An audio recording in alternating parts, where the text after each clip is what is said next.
Hello everyone. So today's lecture is about electrophilic addition reaction, and this is a continued lecture. Okay, so this can be the second lecture or continued lecture for electrophilic addition reaction. So what we have seen in the initial lecture, पिछले lecture में हमने क्या देखा था कि जो electrophilic addition reaction है वो कैसे होता है, what is the meaning of Markovnikov rule, okay, and हमने देखा था कि रिएक्शन मैकेनिज्म है वो ही ओवररूल करता है किससे, मार्कोनिकोव रूल से। ओके, सो आज हम वही पॉइंट को आगे लेके जाएंगे और कई सारे एग्जांपल्स देखेंगे। सबसे पहले हम देखेंगे कि जो एरोमेटिक कंपाउंड्स है, एरोमेटिक कंपाउंड्स, ठीक है, उसमें इलेक्ट्रोफिलिक एडिशन रिएक्शन के बारे में देखने वाले हैं। यह है पॉइंट नंबर 1। ओके, उसके बाद हम देखेंगे कि कैसे स्टीरियोकेमिस्ट्री है, स्टीरियोकेमिस्ट्री वो इफेक्ट करता है किसे, इलेक्ट्रोफिलिक एडिशन रिएक्शन से। ओके, सो आज हम ये दोनों पॉइंट के बारे में ज्यादा डिस्कशन करेंगे। कैसे डिस्कसन करेंगे? By taking some examples. Okay, तो ये दोनों पॉइंट जो एरोमेटिक कंपाउंड्स और स्टीरियोकेमिस्ट्री है वो आज के लेक्चर में डिस्कस होने वाले हैं। ओके, सो सबसे पहले स्टार्ट करते हैं एरोमेटिक कंपाउंड से। तो एरोमेटिक कंपाउंड जो है वो अगर मैंने ऐसा लिखा हुआ है, ठीक है, ये ऐसा एरोमेटिक कंपाउंड मैंने लिया है, ओके, जो इसके साथ जो ग्रुप है वो ऐसा है CH2, और अगर इसके ऊपर अटैक किया HBr हाइड्रोजन ब्रोमाइड ने, ओके, और जो हमने यहाँ पे रीएजेंट लिया है वो नॉन पोलर है CCl4, that is carbon tetrachloride. हम क्यों दूसरे रिएजेंट नहीं ले सकते हैं? उसका कारण ये है कि अगर H2O लिया, ठीक है, तो वो पोलर सॉल्वेंट है, हमने देखा था, अगर पोलर सॉल्वेंट है तो वो पूरा कंपाउंड है उसको चेंज कर देगा अल्कोहल। ओके, सो ये HBr है, उसने जैसे ही इसके ऊपर अटैक किया, इसके ऊपर HBr ने अटैक किया, ये वाला जो हमारा एरोमेटिक कंपाउंड है उसके ऊपर जैसे ही अटैक किया, तो आप सबको मालूम होगा H के ऊपर डेल प्लस चार्ज लगता है, Br के ऊपर डेल माइनस चार्ज लगता है। ये इलेक्ट्रोफाइल कंपाउंड है, ओके, और ये न्यूक्लियोफाइल कंपाउंड है। तो जैसे ही इसने अटैक किया तो मार्कोनिकोव रूल से इसमें क्या चेंज आएगा, ठीक है, अगर इलेक्ट्रोफाइल ने अटैक किया तो मार्कोनिकोव रूल से इसके ऊपर क्या चेंज आएगा या फिर कौन सा नया कंपाउंड फॉर्म होगा। चलो तो देखते हैं। तो जो कंपाउंड फॉर्म होने वाला है मार्कोनिकोव रूल से, उससे पहले हमें मार्कोनिकोव रूल के बारे में जानना जरूरी है। तो मार्कोनिकोव रूल ने क्या बोला था? उन्होंने ऐसा बोला था कि कोई भी एसिमेट्रिकल कंपाउंड ले लीजिए, हाइड्रोकार्बन कंपाउंड, तो उसमें हाइड्रोजन कहाँ पे ऐड होगा? जहाँ पे उसकी पॉपुलेशन ज्यादा है, या फिर न्यूक्लियोफाइल कहाँ पे ऐड होगा? जहाँ पे हाइड्रोजन की पॉपुलेशन कम है, ठीक है, ओके। तो यहाँ पे जैसे ये अटैक करेगा तो कैसे अटैक होगा? तो ये जो है वो इलेक्ट्रॉन, जो ये पाई बॉन्डेड इलेक्ट्रॉन से वो यहाँ पे चले जाएंगे, राइट। जैसे ही ये पाई बॉन्ड इलेक्ट्रॉन्स यहाँ पे चले जाएंगे तो ये बन जाएगा कार्बोकेटायन, और फिर Br माइनस इसके ऊपर अटैक कर देगा, तो फाइनल प्रोडक्ट जो MO रूल मतलब कि मार्कोनिकोव रूल से बनेगा वो कैसा होगा? तो जो मार्कोनिकोव रूल से फाइनल कंपाउंड बनेगा उसमें हाइड्रोजन ऐड होते ही ये CH3 हो जाएगा। क्यों CH3 हुआ? ये स्टेप नंबर 1 में होगा। न्यूक्लियोफाइल ने अटैक कर दिया, किसने अटैक किया? न्यूक्लियोफाइल ने अटैक किया, ठीक है। और दूसरे स्टेज में क्या होगा? मैंने क्या बोला कि भाई Br कहाँ पे जुड़ेगा? वो यहाँ पे ही जुड़ेगा, ठीक है। Br ने वहां पे जोड़ के यहाँ पे आ जाएगा, ऐसा कुछ कंपाउंड होगा मार्कोनिकोव रूल से, ठीक है। ये तो हमने देख लिया कि भाई मार्कोनिकोव रूल से इलेक्ट्रोफिलिक एडिशन रिएक्शन कैसे होता है, पर मैंने स्टार्टिंग में ही बताया कि इसको कौन ओवररूल करता है, इसको कौन ओवररूल करता है? इसको ओवररूल करता है रिएक्शन मैकेनिज्म। तो अभी हमें वो देखना पड़ेगा कि according to reaction mechanism, according to reaction mechanism the compound form is same or not। भाई reaction mechanism से जो compound बनता है क्या वो मार्कोनिकोव रूल से मैच होता है कि नहीं होता है? अगर नहीं होता है तो हम कौन सा कंपाउंड करेक्ट मानेंगे? हम रिएक्शन मैकेनिज्म वाला कंपाउंड है उसको करेक्ट मानेंगे, ठीक है भाई। तो इसमें भी हम ले लेते हैं H डेल प्लस और Br del माइनस। ओके, तो इसमें भी मार्कोनी कोज रूल लगाना जरूरी नहीं है क्योंकि हम जा रहे हैं रिएक्शन मैकेनिज्म के साथ। ओके, तो ये एरोमेटिक कंपाउंड है। ओके, ये एरोमेटिक कंपाउंड में सबसे पहले क्या हुआ होगा, तो जैसे ही वो पाई बॉन्डेड इलेक्ट्रॉन यहाँ पे चले गए तो ये बन जाएगा आपका कार्बोकैटायन। ठीक है, जैसे ये कार्बोकैटायन बना तो ये हो जाएगा CH3। तो ये क्या हुआ, तो ये जो था न्यूक्लियोफाइल उसने अपना अटैक किया। जैसे ही ये न्यूक्लियोफाइल ने अटैक किया, ठीक है, सॉरी इलेक्ट्रोफाइल ने अटैक किया, तो हाइड्रोजन कहाँ चला गया, हाइड्रोजन चला गया CH2 के साथ। जैसे आप देख पा रहे हो यहाँ पे जैसे ही वो गया तो इसीलिए ये बन गया CH3। ओके, ये स्टेप नंबर 1 क्लियर हो गया। तो सबसे पहले अगर कोई भी रिएक्शन में इलेक्ट्रोफाइल अटैक करे तो ही हम बोल सकते हैं कि ये इलेक्ट्रोफाइलिक एडिशन रिएक्शन है। ओके, यही था हमारा इलेक्ट्रोफिलिक एडिशन रिएक्शन। तो सेकंड स्टेप में क्या होगा, तो सेकंड स्टेप में कौन ऐड होने वाला है, न्यूक्लियोफाइल ऐड होने वाला है। कहाँ पे ऐड होगा, ये कार्बोकैटायन है तो उसको न्यूट्रलाइज करने के लिए ये न्यूक्लियोफाइल है वो डायरेक्टली यहाँ पे अटैक करेगा। तो फर्स्ट स्टेप तो ये हो गया आपका। सेकंड स्टेप में क्या होगा, सेकंड स्टेप में आपका Br del माइनस आएगा, उसने अटैक कर दिया ये कंपाउंड के ऊपर। ये कहाँ जाएगा, Br del माइनस किसके ऊपर अटैक करने जाएगा, ये Br del माइनस जो है वो यहाँ पे अटैक होने जाएगा। जैसे ये इसके ऊपर अटैक करेगा तो जो हमारा फाइनल कंपाउंड है वो ऐसा कुछ बनेगा।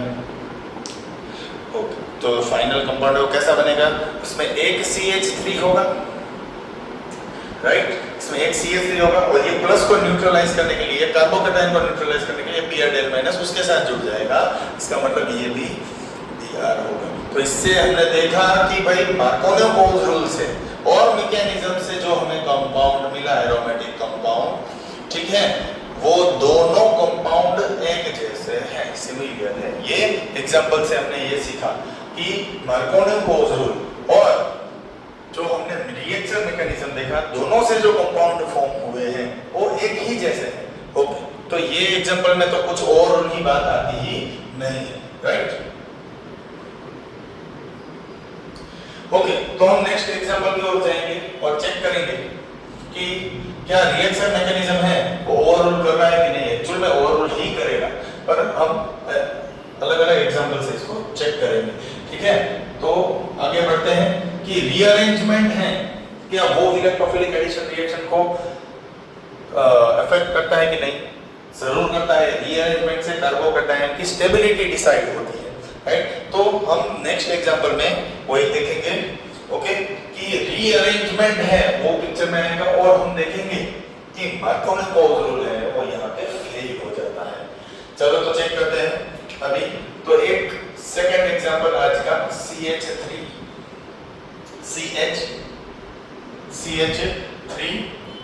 CH डबल बॉन्ड CH2 ऐसा कुछ असाइक्लिक कंपाउंड है, ठीक है। उसके ऊपर किसने अटैक किया, हमारा जो वो ही पुराना है H, Br ने अटैक किया इसके प्रेजेंस में नॉन पोलर सॉल्वेंट CCl4 के प्रेजेंस में, ठीक है। तो मार्कोनी कोज रूल है उसके अकॉर्डिंग ये कंपाउंड कैसे बनेगा, चलो चेक करते हैं। तो ये पाई बॉन्डेड इलेक्ट्रॉन्स जो है वो यहाँ पे चले जाएंगे, ठीक है, और ये बन जाएगा आपका कार्बोकैटायन, ठीक है। तो इसके ऊपर प्लस चार्ज आ जाएगा, तो फाइनली इसके ऊपर जैसे ही ये प्लस चार्ज आएगा तो ये Br जो है, Br जो है ब्रोमाइन है वो यहाँ पे जाके लग जाएगा। लेट मी चेक, ऐसा ही होता है CH3 CH bond CH3, okay. Markovnikov's rule ने क्या बोला था भाई, एसिमेट्रिकल हाइड्रोकार्बन कंपाउंड है तो मेरा हाइड्रोजन कहाँ पे जाके आए, स्टिक हो जाएगा वहां पे जहाँ पे उसका पॉपुलेशन ज्यादा है, या मेरा हाइड्रोजन जो एक इलेक्ट्रोफाइल है वो कहाँ पे जाके अपना बॉन्ड बनाएगा, तो कि जहाँ पे हाइड्रोजन की बस्ती ज्यादा है, ठीक है। और ब्रोमीन कहाँ पे जाके फिक्स होगा, वहां पे जहाँ पे आपका कार्बोकैटायन है। क्यों, क्योंकि ब्रोमीन एक न्यूक्लियोफाइल है, ठीक है। तो यहाँ पे यही हो रहा है, तो C कार्बोकैटायन है तो उसके साथ लग जाएगा ब्रोमीन, ठीक है। और यहाँ पे जो है वो आ जाएगा CH3। तो ये मेरा जो कंपाउंड फॉर्म हुआ वो मार्कोनी कोज रूल से फॉर्म हुआ है, ठीक है भाई। क्या हर बार मार्कोनी-कोल्स रूल से कंपाउंड फॉर्म होता है वो सही होता है? नहीं होता है। तो उसके ऊपर कौन आता है? उसके ऊपर आता है रिएक्शन मैकेनिज्म। ओके, तो रिएक्शन मैकेनिज्म से देखेंगे कि कंपाउंड फॉर्म हो रहा है कि नहीं हो रहा है। तो रिएक्शन मैकेनिज्म की ओर हम आगे बढ़ेंगे। ओके, तो रिएक्शन मैकेनिज्म में क्या हो सकता है? तो जैसे ही H हमें मालूम है थोड़ा सा पॉजिटिवली चार्ज होता है, Br हमें मालूम है नेगेटिव चार्ज होता है।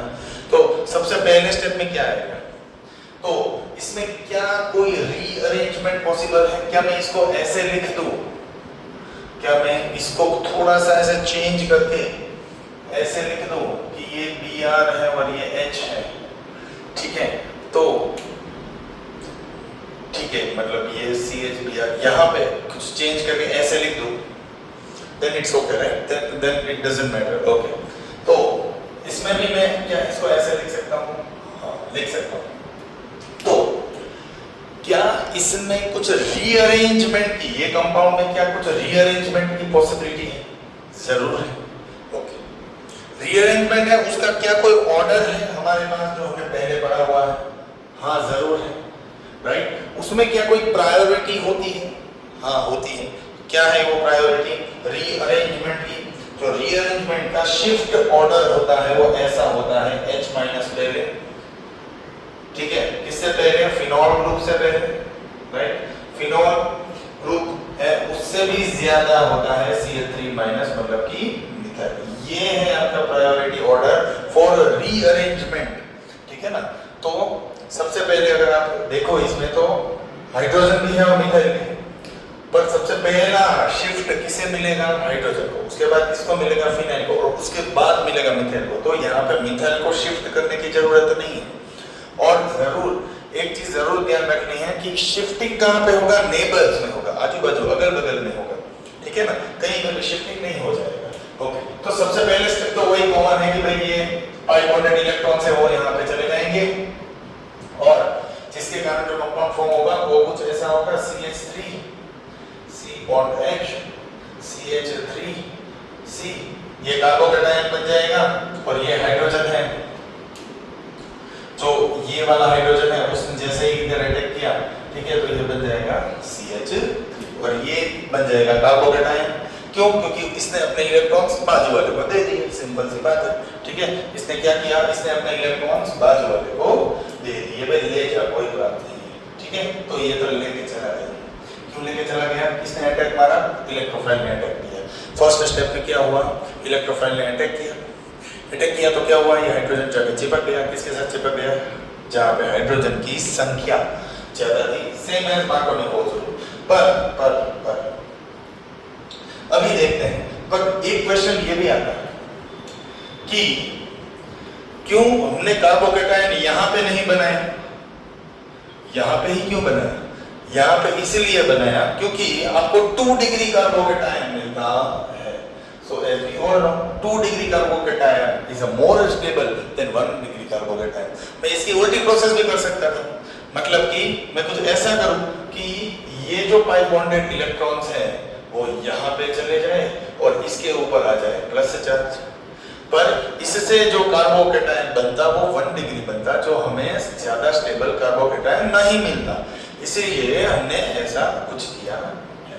हमें स्टेबिलिटी ज्यादा चाहिए जो कंपाउंड फॉर्म होता है उसका, राइट? इसकी वजह से ही हमने ऐसा किया है। तो स्टेप नंबर 2 में क्या हो सकता है? स्टेप नंबर 2 में ये होगा कि ये जो हाइड्रोजन दिख रहा है आपको, ये जो हाइड्रोजन दिख रहा है आपको, है ना, ये शिफ्ट हो जाएगा। कैसे शिफ्ट होगा? ये कार्बन जो दिख रहा है, राइट, ये जो कार्बन है वो बोलेगा हाइड्रोजन तू मेरे इलेक्ट्रॉन लेके चला जा। ये क्या बोलेगा? हाइड्रोजन जो मैंने तुझे इलेक्ट्रॉन शेयर करके दिए वो लेके तू चला जा। क्यों चला जा भाई? क्योंकि मुझे कार्बोकेटायन बनना है, राइट, और ये पूरे कंपाउंड की, पूरे संसार की स्टेबिलिटी बढ़ानी है। Okay, no doubt. तो अब क्या होगा? ये हाइड्रोजन जाके कहाँ चिपक जाएगा? ये हाइड्रोजन है वो यहाँ पे चला जाएगा। क्यों चला जाएगा? क्योंकि ये खुद अब नेगेटिव चार्ज है और न्यूट्रलाइज होने के लिए कार्बोकेटायन के पास चला जाएगा और ये खुद बन जाएगा एक कार्बोकेटायन। कैसे बनेगा? चलो चेक करते हैं। C CH3, right. ये खुद बन गया ऐसा, कार्बोकेटाइन बन गया। क्यों कार्बोकेटाइन बना? क्यों कार्बोकेटाइन बना? The reason is because this carbon has donated their electrons to hydrogen. Hydrogen is now electrophile, and electrophile will try to neutralize with carbocation. Okay, so now the next step में क्या होगा? ये जैसे ही hydrogen आएगा तो ये बन जाएगा CH2 और ये बन जाएगा CH3। तो अभी आप चेक करो इसका कौन से डिग्री वाला कार्बोकेटाइन बन गया। यहाँ पे 2 डिग्री था, अब जैसे ही आया तो कितने डिग्री बन गया है? 3 डिग्री का कार्बोकेटाइन बन गया। ठीक है, अब इसके ऊपर कोई अटैक करेगा। अब कौन अटैक करेगा? अब कौन बाकी है वो अटैक करेगा? बाकी है न्यूक्लियोफाइल। तो इसने जैसे ही अटैक किया, अब वो कहाँ पे जाके जाएगा? इधर जाएगा? नहीं जाएगा, इधर जाएगा। क्यों? प्लस चार्ज है वहां पे जाता है, सिंपल सी बात है। तो CH3 CH3 और हमारी जो फाइनल प्रोडक्ट बनेगी उसमें Br आ जाएगा यहाँ पे 3 डिग्री कार्बोकेटाइन के पास, और ये बन गया आपका फाइनल प्रोडक्ट। तो ये फाइनल प्रोडक्ट और ये फाइनल प्रोडक्ट, अगर आप ये दोनों को कंपेयर करें, दोनों में से कौन सा सही है? क्या ये सही है?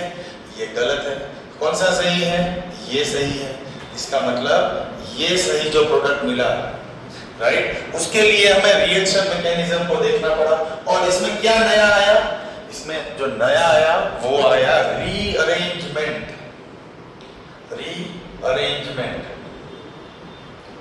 Of groups. ये चीज नहीं आई जिसे हमने देखा कि रिएक्शन मैकेनिज्म ने ओवररूल किया किसको? मार्कोनियो-कोल्स रूल को। तो हम बोल सकते हैं कि हर एक केस में रिएक्शन मैकेनिज्म और मार्कोनियो-कोल्स रूल के प्रोडक्ट सेम नहीं होती। तो अगर नहीं होती है तो हमें किसका प्रोडक्ट है वो वैलिड गिनना चाहिए? हमें गिनना चाहिए रिएक्शन मैकेनिज्म में। क्यों? क्योंकि हम इसमें सब कुछ देखते हैं स्टेबिलिटी के लिए, कौन सा डिग्री केटाइन कार्बोकेटाइन बन रहा है, राइट। उसके बाद हम देखते हैं हाइपर कंजुगेशन हो रहा है कि नहीं, फिर हम देखते हैं कि ग्रुप शिफ्टिंग हो रही है कि नहीं। ये सब कुछ हम चेक करके फिर हम रिएक्शन मैकेनिज्म में इलेक्ट्रोफाइल और न्यूक्लियोफाइल का अटैक करवाते हैं, ऐसे ही नहीं करवाते हैं। But these all points are not considered in which rule? Markovnikov rule. That's the reason reaction mechanism is overruling Markovnikov's rule. Okay, so let's proceed with the next example.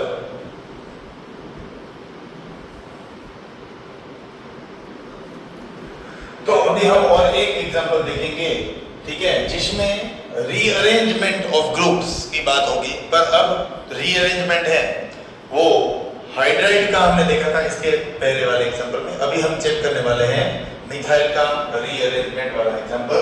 Okay, so now there is a change in this compound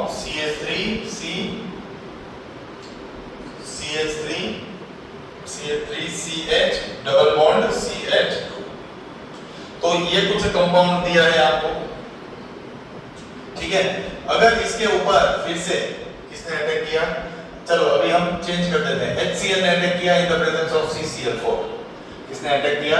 HCl ने, hydrogen chloride और hydrochloric acid ने attack किया। तो मार्कोनियो-कोल्स rule से क्या product मिलेगा? बहुत simple सी बात है ना। ये जो बाई बॉन्डेड इलेक्ट्रॉन्स है वो कहाँ चला जाएगा? जहाँ हाइड्रोजन देखा चला जाएगा, ठीक है। जैसे ये यहाँ चला गया तो ये बन जाएगा कार्बोकेटाइन।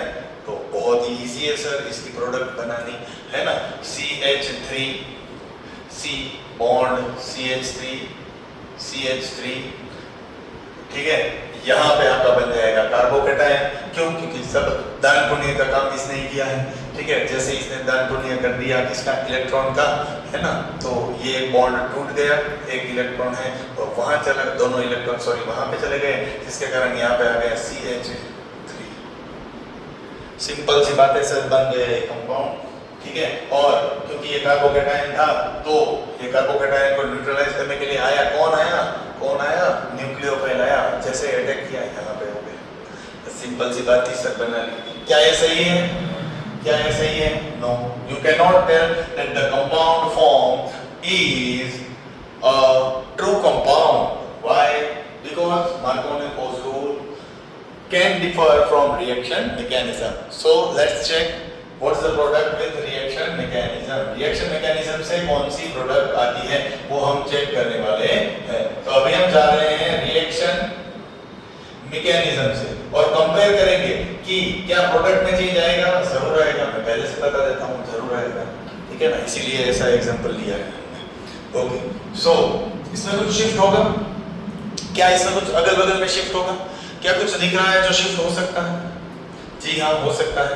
कंसंट्रेट कीजिए यहाँ पे, मैंने क्या बोला था, हम कौन सा एग्जांपल लेने वाले हैं, मिथाइल शिफ्टिंग वाला एग्जांपल लेने वाले हैं। तो इसमें इसका कुछ शिफ्टिंग होने वाला है। तो स्टेप 1 है वो वही घिसा पिटा सा जो हाइड्रोजन को शिफ्ट करते हैं वो वाला कर देते हैं। तो CH3 right, C bond CH3 bond CH3 right, ये जो है कार्बोकेटायन बन गया। क्यों बन गया? तो इसके ऊपर अटैक कर दिया है H+ ने। H+ ने जैसे ही अटैक किया तो क्या हुआ, तो ये बन गया, ये बॉन्ड ब्रेक हो गया और ये CH2 है वो बन गया है CH3। ओके, यहाँ तक सब कुछ समझ में आया। अब क्या हुआ, अभी ये जो कार्बोकेटायन है वो कौन से डिग्री वाला कार्बोकेटायन है? If you can see, if you can check, this is 2 degree carbocation, this is 2 degree carbocation, ये तो 2 डिग्री वाला कार्बोकेटायन है, एक यहाँ पे है और एक यहाँ पे है। ओके, तो क्या हम इससे भी ज्यादा स्टेबल बना सकते हैं? जी हाँ, बना सकते हैं। कैसे बना सकते हैं? By rearrangement of group. क्या ऑर्डर है रीअरेंजमेंट का? First hydride, then phenol and then comes methyl group. Okay, so let's try it. तो कैसे करेंगे? फिर से वही स्टेप आएगा। ये जो कार्बन था वो क्या बोलता है, ले जाओ इलेक्ट्रॉन, किसको बोलता है? मिथाइल को। तो इसने जैसे ये इलेक्ट्रॉन इसको दे दी, ये बन जाएगा माइनस, ये माइनस बनेगा तो ये कहाँ चला जाएगा? यहाँ पे चला जाएगा। तो नेक्स्ट स्टेप में वही हम देखने वाले हैं। ओके, तो नेक्स्ट स्टेप में क्या होगा? CH3 CH3, अब यहाँ पे CH3 आएगा? नहीं आएगा, यहाँ पे मिथाइल ग्रुप नहीं आएगा, तो कहाँ पे आएगा? यहाँ पे आएगा, यहाँ पे आके CH3 लग जाएगा और यहाँ पे भी CH3 हो जाएगा। ओके, तो कार्बोकेटायन कौन बनेगा? तो कार्बोकेटायन जो बनेगा वो ये वाला बन जाएगा। ओके, तो ये कौन सा डिग्री वाला कार्बोकेटायन था? ये था 2 डिग्री वाला। तो अब ये कौन सा डिग्री वाला हो जाएगा? 1 2 3 डिग्री कार्बोकेटायन हो गया है। ओके, तो क्या इससे ये ज्यादा स्टेबल है? जी हाँ, ज्यादा स्टेबल है। ठीक है, तो अब लास्ट स्टेप में क्या होने वाला है? लास्ट स्टेप में कौन अटैक करेगा? लास्ट स्टेप में करेगा अटैक Br♯, मतलब कि ये जो है वो आपका न्यूक्लियोफाइल है। आप सबको मालूम होगा, कोई भी रिएक्शन में अगर इलेक्ट्रोफाइल है उसने पहले अटैक दिया है तो ही हम बोल सकते हैं उसको इलेक्ट्रोफिलिक एडिशन रिएक्शन। ठीक है, तो इसमें इलेक्ट्रोफाइल ने अटैक किया, फिर हमने रीअरेंजमेंट किया, उसके बाद लास्ट स्टेप में हमने देखा कि अब रीअरेंजमेंट से जो कार्बोकेटायन मिला है वो ज्यादा स्टेबल है। ठीक है, तो अब न्यूक्लियोफाइल कब का राह देख रहा था, मेरी बारी कब आई, तो अब आ गई है finally CH3 right, CH3 CH3 और यहाँ पे आके कोई जुड़ जाएगा। कौन जुड़ेगा? तो यहाँ पे जो जुड़ेगा वो होगा आपका क्लोरीन। ठीक है, तो जैसे ही ये क्लोरीन है वो यहाँ पे जुड़ गया, आप देख पा रहे होंगे। हाँ, कुछ मिसिंग है? हाँ जरूर सर, CH3 भूल गए, जो आपने शिफ्ट किया था वो वाला ही। तो आप चेक करो कौन सा प्रोडक्ट सही है। ये वाला प्रोडक्ट सही है और ये वाला प्रोडक्ट जो है वो फिर से गलत है। ठीक है, ये वाला प्रोडक्ट जो है वो सही है।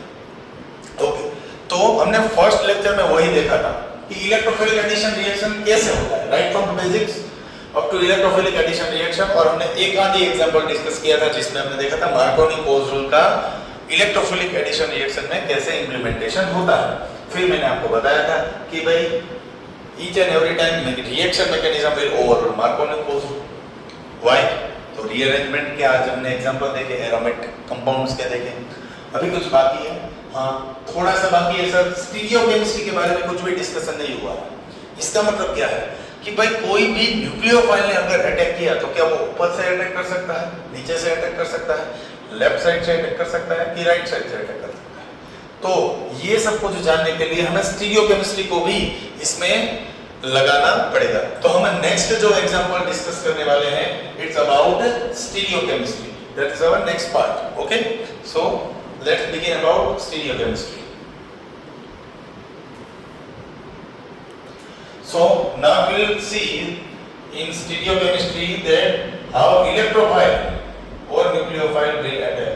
तो अभी हम जो देखने वाले हैं वो है स्टीरियोकेमिस्ट्री के बारे में। ये हमें किस चीज के बारे में आइडिया देगा? ये हमें उस चीज के बारे में देगा कि भाई हाउ इलेक्ट्रोफाइल और न्यूक्लियोफाइल कैन अटैक, भाई कौन से डायरेक्शन से ये अपना अटैक कर सकता है, वो सब हम ये स्टीरियोकेमिस्ट्री से देखेंगे। ठीक है, अभी मैंने सिर्फ न्यूक्लियोफाइल बोला था, पर अगर पहले कोई भी रिएक्शन में पहले न्यूक्लियोफाइल ने अटैक किया तो उसमें जो इलेक्ट्रोफाइल अटैक करेगा वो कौन से डायरेक्शन से करेगा। In short it will give you idea then from which direction electrophile or nucleophile will give an attack. Okay, so let's discuss first example CH2 double bond CH2 ethene लिया है हमने। ठीक है, इसके ऊपर अटैक किया किसने? वही हमारा पुराना सा reagent H+ Br- non polar solvent लेंगे हम जिसका नाम है CCl4। ओके, तो CCl4 चले गए हैं CCl4, ये है आपका नॉन पोलर सॉल्वेंट। ठीक है, क्यों हम यहाँ पे H2 या कोई भी दूसरा सॉल्वेंट नहीं ले सकते हैं जिसके पास पोलैरिटी है, तो ये पूरा कंपाउंड ही चेंज हो जाएगा, इसकी तो राह ही नहीं देखेंगे। ठीक है, तो इसी कारण ये होता है। ओके, तो अब सबसे पहले जो कंपाउंड फॉर्म होगा वो कैसे फॉर्म हो सकता है, ये सबसे पहला क्वेश्चन है सर। बहुत ही सिंपल है, ये पाई बॉन्डेड इलेक्ट्रॉन्स जो है, ये पाई बॉन्डेड इलेक्ट्रॉन्स ये चले जाएंगे बाजू में जहाँ पे हाइड्रोजन, ये तो ये सिमेट्रिकल है। ठीक है, तो सिमेट्रिकल के लिए मार्कोनी पोजिशन नहीं होता है तो इसमें वो अप्लाई नहीं करेंगे, तो हम ऐसे मान के चलते हैं कि ये पाई बॉन्डेड इलेक्ट्रॉन्स यहाँ पे चले गए। ठीक है, ये खुद माइनस हो गया और ये कार्बोकेटायन बन गया, तो इसका मतलब हमारा जो कंपाउंड फॉर्म हुआ वो कुछ ऐसा है CH3, कुछ ऐसा कंपाउंड बनेगा। ओके, तो अगर आपको मालूम हो कि ये जो कंपाउंड है उसका हाइब्रिडाइजेशन कौन सा होने वाला है, तो क्या ये कंपाउंड है उसका हाइब्रिडाइजेशन sp2 हो सकता है? हाँ, ये कंपाउंड है उसका हाइब्रिडाइजेशन sp2 ही है। ठीक है, अगर इसका हाइब्रिडाइजेशन sp2 है तो क्या इसका शेप ऐसा होगा ट्राइगोनल प्लेनर जैसा शेप हो सकता है?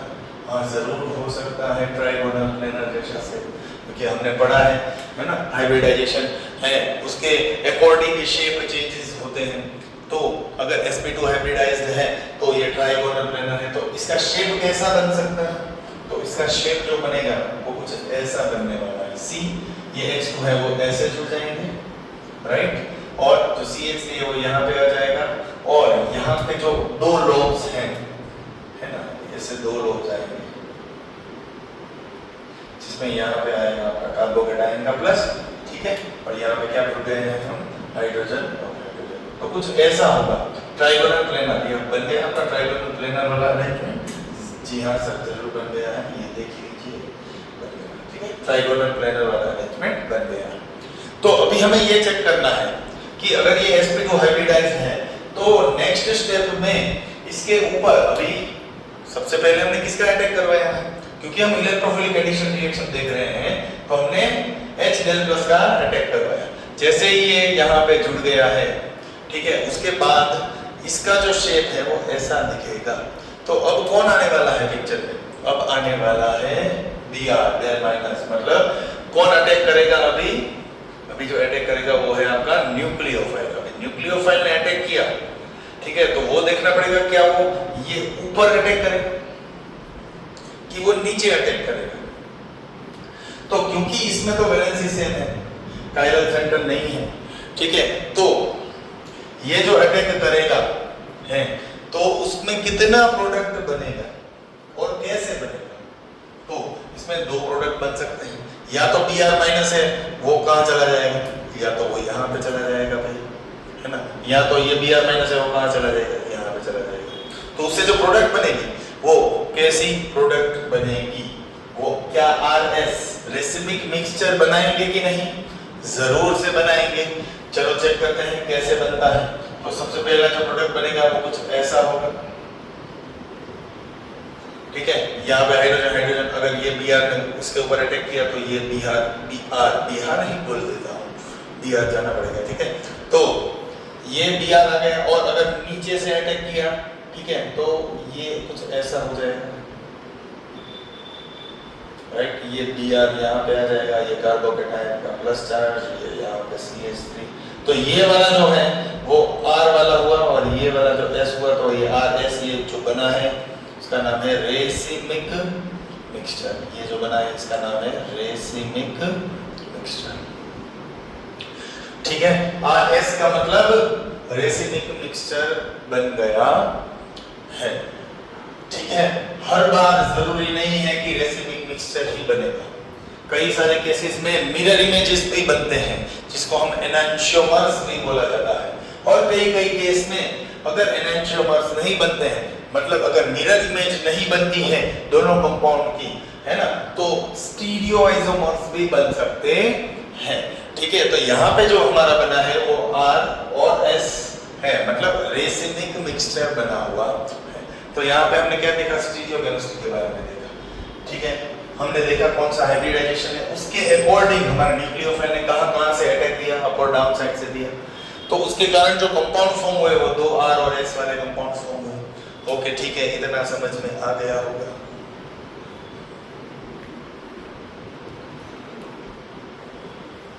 तो अभी हम इसको और डिस्कस करेंगे, अभी हम इसको और आगे लेके जाएंगे। स्टीरियोकेमिस्ट्री के ऊपर हम और एक एग्जांपल डिस्कस करके ये लेक्चर को एंड करेंगे। ओके, अभी हम देखेंगे कि एनांशियोमर्स कैसे फॉर्म होते हैं, या फिर एक कंपाउंड में स्टीरियोकेमिस्ट्री के कारण कितने प्रोडक्ट्स पॉसिबल है, ठीक है। हम वो चेक करके फिर हम हमारे लेक्चर को यहाँ पे एंड कर देंगे, ठीक है। तो अभी मैं आपको एक कंपाउंड के बारे में बताऊंगा, आप चेक करिए कि उसमें कैसे एनांशियोमर्स हैं वो बनते हैं, ठीक है।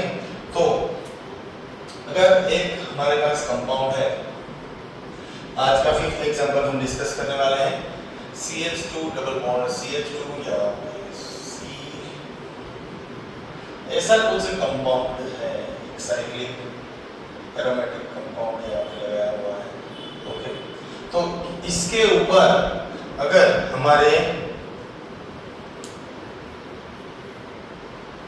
तो अभी जो हमने एग्जांपल लिया है उसमें ऐसा है कि CH2 double bond CH2 deuterium लगा हुआ है, यहाँ पे बेंजीन रिंग लगी हुई है, और अगर इसके ऊपर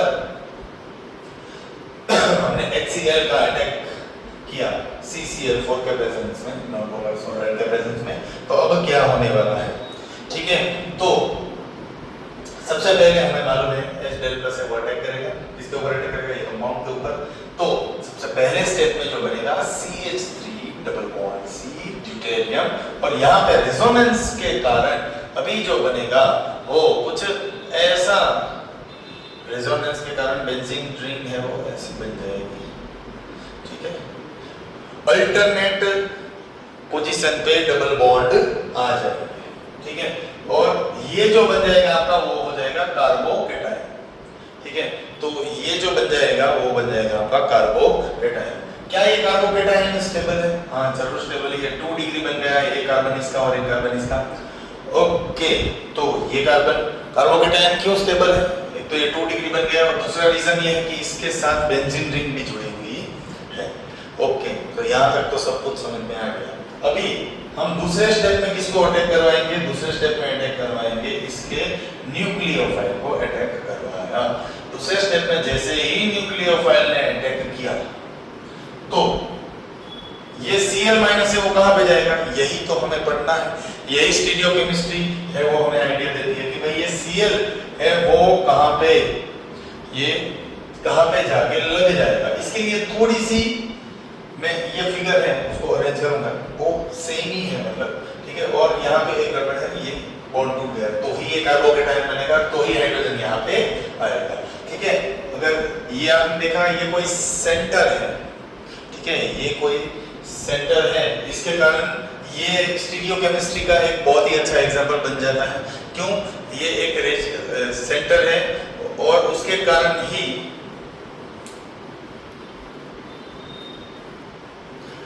तो ये कौन सा सेंटर है? ये कायरल सेंटर है। वो कायरल सेंटर वो होता है कि जिसके पास अगल बगल में या नेबरहुड में अलग अलग वैलेंसी हो। ठीक है, तो अब हम इससे दो कंपाउंड बनाने की कोशिश करेंगे। ठीक है, तो C ड्यूटेरियम ऊपर लग जाएगा, ये जो है मिथाइल ग्रुप वो यहाँ पे आ जाएगा।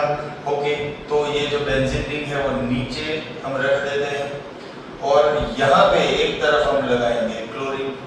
ठीक है भाई, ये प्लस।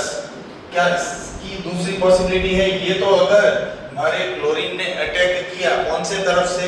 अगर ये क्लोरीन ने अटैक किया इस तरफ से तो ऐसा कंपाउंड फॉर्म होगा।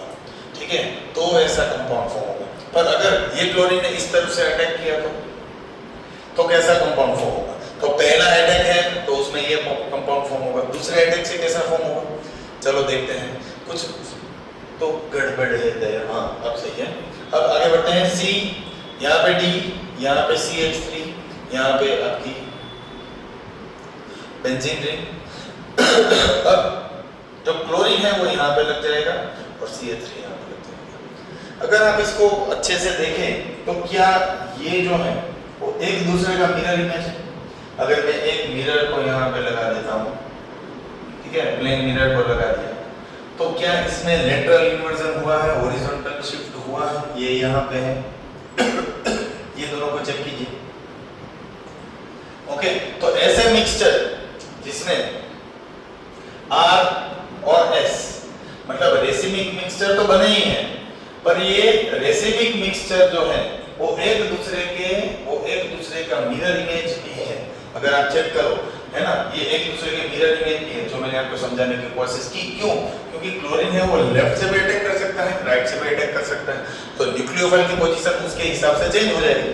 ठीक है, तो ऐसे रेसिमिक मिक्सचर सॉरी जिसमें मिरर इमेज मिलते हैं प्रोडक्ट में, उसका नाम होता है एनेंटियोमर्स।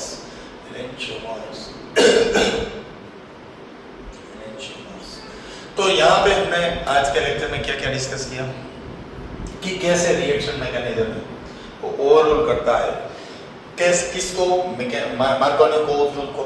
ओके, फिर हमने देखा रीअरेंजमेंट ऑफ ग्रुप से कार्बोकेटाइन है उसको कैसे कंसीडर करते हैं, वो हमने चेक किया। ओके, उसके बाद हमने चेक किया स्टीरियोकेमिस्ट्री से इलेक्ट्रोफाइल या न्यूक्लियोफाइल है वो कौन से डायरेक्शन से अटैक करते हैं। It depends on the orbitals shape as well as कि न्यूक्लियोफाइल कहां से अटैक कर रहा है उसके ऊपर भी डिपेंडेंट होता है। फिर हमने लास्ट में देखा कि कितने प्रोडक्ट्स बनते हैं न्यूक्लियोफाइल के अटैक से, रेसिमिक मिक्सचर के बारे में देखा। एंड एट लास्ट ये वाला जो एग्जांपल है उसमें हमने देखा कि रेसिमिक मिक्सचर है, ठीक है, वो हर बार बनते हैं पर उसके भी टाइप्स होते हैं, जैसे कि ये हमने देखा एनेंटियोमर्स, जिसमें हमने देखा कि दो प्रोडक्ट्स हैं वो एक दूसरे का मिरर इमेज है। ठीक है, अगर कोई भी ऐसा रेसिमिक मिक्सचर बने जिसमें मिरर इमेज ना हो तो उसको स्टीरियोइजोमर बोला जाता है। Thank you for watching this video.